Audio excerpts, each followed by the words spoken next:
अस्सलाम वालेकुम फ्रेंड, मेरा नाश्ता रेडी है बिल्कुल। और साथ में ज़बरदस्त बारिश, मौसम बहुत खूबसूरत हो गया है और तेज़ बारिश शुरू हो गई है। मैं नाश्ता कर लूँ तो फिर से बाहर का चक्कर। साथ में पराठा, अंडा। तो चले फिर नाश्ता करते हैं और बारिश एंजॉय करते हैं। क्या मौसम है, तेज बारिश शुरू हो गई।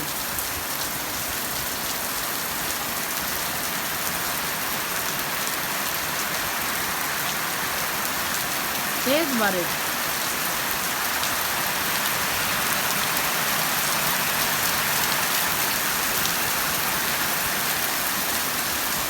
माशाल्लाह।